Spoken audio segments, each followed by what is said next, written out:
बच्चों, आज हम पाठ 11 रहीम के दोहे समझेंगे बेटा।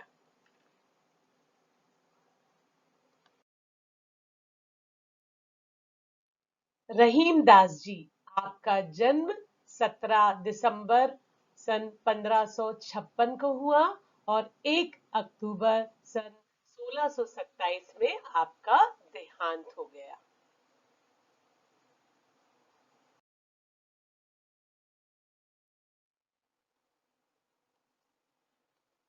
दोहे की जो पहली दो पंक्तियां हैं वो हम पढ़ेंगे।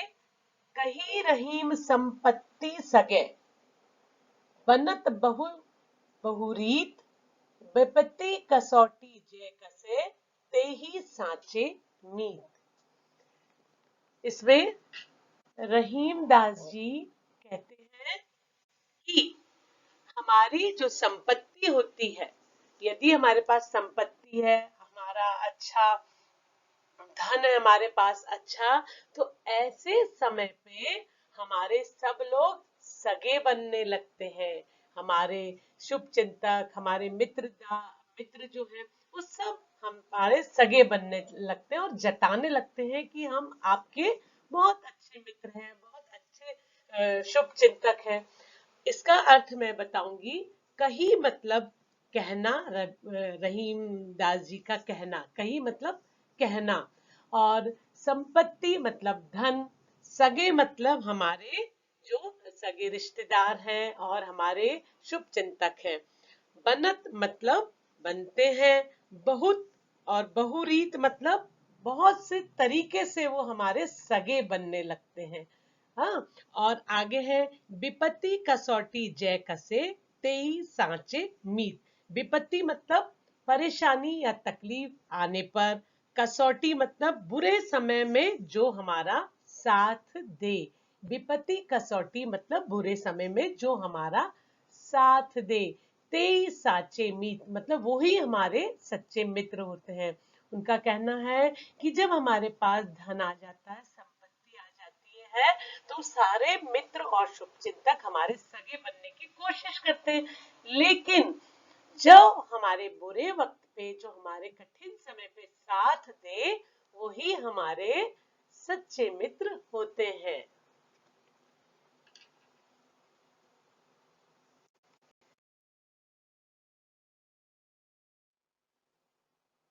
अगला दोहा है बेटा। जाल परे जल जात बही, तजी मीनन को मोह, रहीमन मछली मछरी नीर को, तऊ न छाड़ती छूह। जाल मतलब जो जाल होता है मछली पकड़ने वाला, परे मतलब दूर, पड़ते, सॉरी, पड़े मतलब पड़ते ही, जाल परे मतलब जाल के पड़ते ही, जल जात बही मतलब जल जो है वो बह जाता है, तजी मीनन को मोह, जो मछलियां रहती हैं उनका मोह, उनका प्यार, उनका प्रेम को त्याग करके वो दूर चला जाता है। रहीम दास जी कहते हैं लेकिन मछली जो है वो अपने जल से अपना प्रेम जो है वो नहीं छोड़ती, क्योंकि वो तो उसका जीवन है।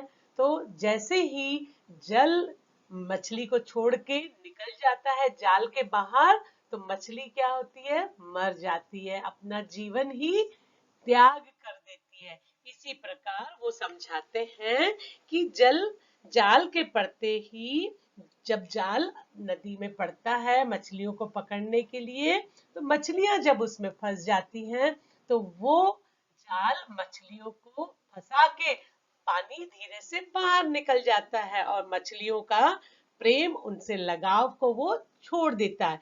लेकिन रहीम दास जी कहते हैं मछली जो है वो, उनको जल से बहुत प्यार है, वो उनका प्रेम तब तक नहीं छोड़ती जब तक वो अपने प्राण को त्याग देती है, लेकिन उनका प्रेम, जल के प्रति अपना प्रेम नहीं छोड़ती।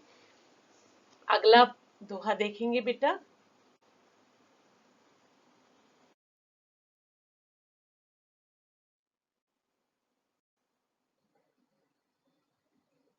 सरोवर फल नहीं खात है, सरवर पियत न पान, कही रहीम पर काज हित, संपत्ति सचही सुजान।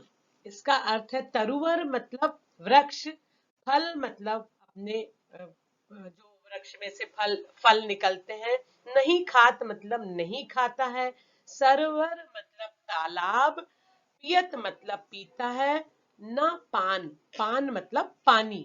उसी प्रकार नीचे की पंक्तियों में कही रहीम मतलब रहीमदास जी कहते हैं पर काज मतलब दूसरों के भलाई के काम, पर काज हित मतलब दूसरों के भलाई के काम, दूसरों के प्रति। संपत्ति मतलब धन, सच ही मतलब संचय करना, सुजान मतलब ज्ञानी या सज्जन व्यक्ति। रहीम दास जी कहते हैं तरुवर मतलब वृक्ष भी अपना फल खुद नहीं खाता, वो दूसरों को देता है अपना फल, मनुष्यों को, जीव जंतुओं को, वो अपना फल दूसरों को देता है। उसी प्रकार सरोवर भी मतलब तालाब भी अपना पानी स्वयं नहीं पीता, दूसरों को देता है। उसी प्रकार रहीमदास जी कहते हैं जो ज्ञानी और सज्जन पुरुष होते हैं वो भी अपनी संपत्ति का संचयन मतलब अपनी जो धन संपत्ति है वो अपने लिए नहीं जोड़ते, दूसरों की भलाई के लिए वो अपने धन को लगाते हैं, परोपकार के काम के लिए वो अपनी संपत्ति को लगा देते हैं।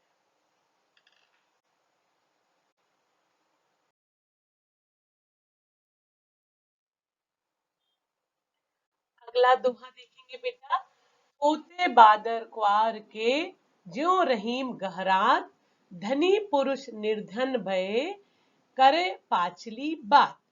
इसका अर्थ देखेंगे। थोते मतलब खोखले बादल जो सिर्फ दिखावटी रहते हैं, जो काले काले रहते हैं, गड़गड़ाते हैं लेकिन बरसते नहीं, वो कैसे बादल रहते हैं? खोखले, जो पानी नहीं बरसाते हैं। और जो बादर का मतलब बादल, क्वार के मतलब आश्विन का महीना बेटा, जो सितंबर से अक्टूबर के में होता है, उसको कहते हैं क्वार का महीना। और ज्यों रहीम गहरात, रहीम जाज जी कहते हैं कि ऐसे गहराता है मतलब ऐसे गरजते हैं। धनी पुरुष निर्माण भय करे पाचली, मतलब जो धनी पुरुष है, जो पहले धनी थे और अब जो है वो क्या हो गए हैं? गरीब हो गए हैं। कुछ ऐसी स्थिति आई कि उनका धन जो है वो लुट गया, बर्बाद हो गया, या किसी ऐसी विपत्ति आने से वो अब पहले अमीर थे अब गरीब हो गए हैं। और वो ऐसे है पाछली मतलब पिछली बात करते हैं, उस समय जब वो अमीर थे उस समय की बात करते हैं। अर्थ समझेंगे बेटा। रहीम दास जी कहते हैं थोते बादल क्वार के, जिस प्रकार जो खोखले बादल होते हैं क्वार के, जो गरजते हैं लेकिन बरसते नहीं है, उसी प्रकार धनी पुरुष भी क्या करते हैं? अपने अमीर होने के दिनों की बातें करते हैं और पिछली बात को करके वो बीती बातें अर्थहीन करते हैं, जिसका कोई अर्थ नहीं होता। और ऐसे लोग अपनी अमीरी की बातें कर करके अपने को बड़ा बनाते रहते हैं। जिस प्रकार क्वार के महीने में बादल केवल गरजते हैं और बरसते नहीं है। बेटा सावन के जो बादल रहते हैं पानी वाले, वो गरजते भी हैं और बरसते भी हैं। तो इस दोहे में रहीम दास जी ने किसकी तुलना की है? जो थोते बादलों की तुलना की है, ऐसे व्यक्तियों से जो पहले अमीर थे और अब गरीब हो गए हैं।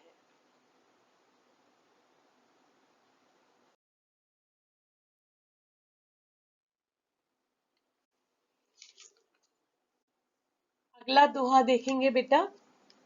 धरती की सी रीत है, शीत घाम और मेह, जैसी परे सो सही रहे, त्यों रहीम यह देह। धरती की सी, धरती मतलब धरती, की सी रीत मतलब धरती की यह रीत है, ये तरीका है धरती का। क्या तरीका है? कि वो शीत ऋतु मतलब ठंड वाली ऋतु, घाम मतलब धूप वाली ऋतु, मेह मतलब वर्षा वाली ऋतु, वो सारे मौसम को सहती है और क्या करती है? स्माइल, हंसती रहती है, खिलखिलाती रहती है।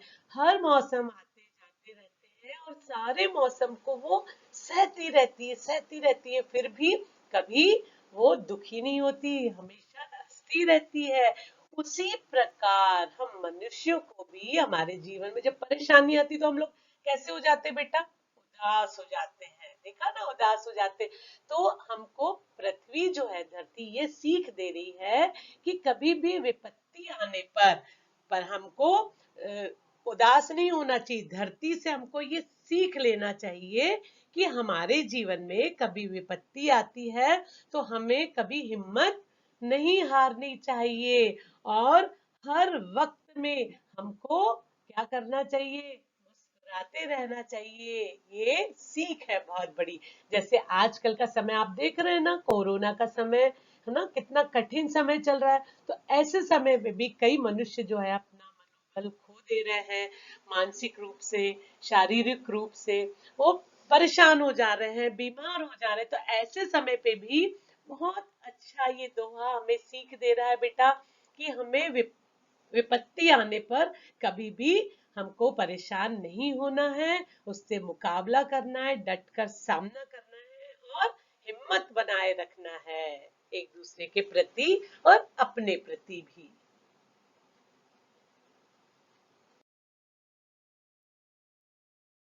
बच्चों, मुझे उम्मीद है कि आपको ये सारे दोहे अच्छे से समझ में आ गए होंगे, और इन सभी दोहों से हमें बहुत अच्छी अच्छी सीख मिलती है, और उन सीखों को हम अपने जीवन में सिर्फ सीखने के लिए नहीं लें, बल्कि उसको अपने व्यवहार में लाएं। व्यवहार में कब लाएंगे बेटा?